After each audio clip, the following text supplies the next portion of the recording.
Bonjour à tous et bienvenue sur Radio TDAH, la radio pour mieux connaître le TDAH en 3 minutes par jour.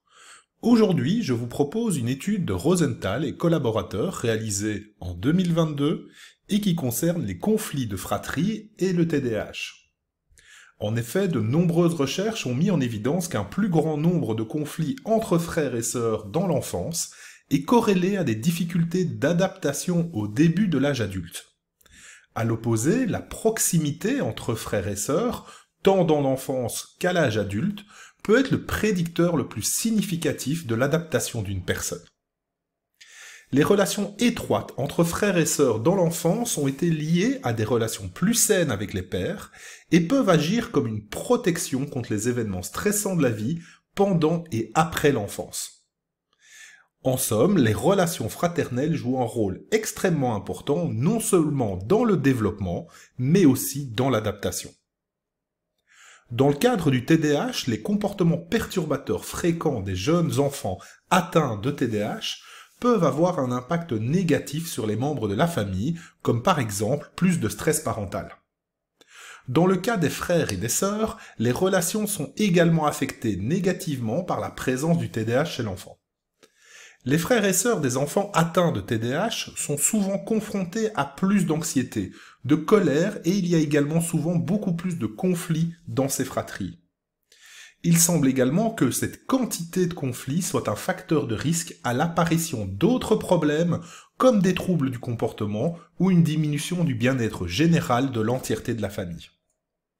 En résumé, les dyades de frères et sœurs qui comprennent au moins un enfant atteint de TDAH sont susceptibles de présenter plus de difficultés que les dyades de frères et sœurs sans enfants atteints de TDAH.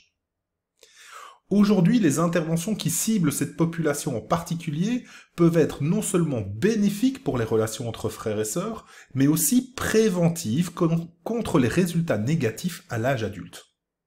C'est pour cela que dans cette étude, les auteurs ont décidé d'évaluer le programme Siblings Are Special, SAS, donc les frères sont spéciaux. Il a été développé à la base pour se concentrer sur l'amélioration des relations entre frères et sœurs en vue des années souvent difficiles vécues notamment au collège. C'est un programme de 12 semaines qui se concentre sur 4 domaines cibles, que sont les compétences émotionnelles, les compétences de gestion des conflits, l'utilisation du temps et le soutien de la famille. Ce programme s'est avéré vraiment bénéfique pour atténuer les conflits entre frères et sœurs, mais aucune étude à ce jour n'avait examiné les effets de celui-ci dans le cadre du TDAH. Dans le cadre de cette étude pilote, elle a mis en œuvre une version adaptée du SAS qui comprenait 9 sessions et davantage d'informations sur le diagnostic et la symptomatologie du TDAH transmises aux frères et aux sœurs. Elle a uniquement été réalisée aujourd'hui sur 7 dyades de frères et sœurs âgés de 5 à 13 ans.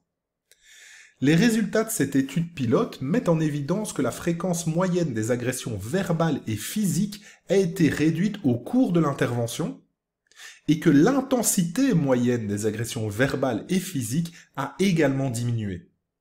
Le nombre de conflits dans la famille a également diminué. En termes d'implication clinique, il semble donc bien que ce type de programme puisse être transposé aux familles comprenant un enfant TDAH, afin de réduire justement les conflits dans la fratrie, et donc potentiellement prévenir les difficultés dans le temps au sein de ces familles. Il semble donc en conclusion que l'accompagnement des familles et ici des fratries reste donc une piste de développement importante à mettre en place pour accompagner un maximum de personnes souffrant aujourd'hui du TDAH et de son impact.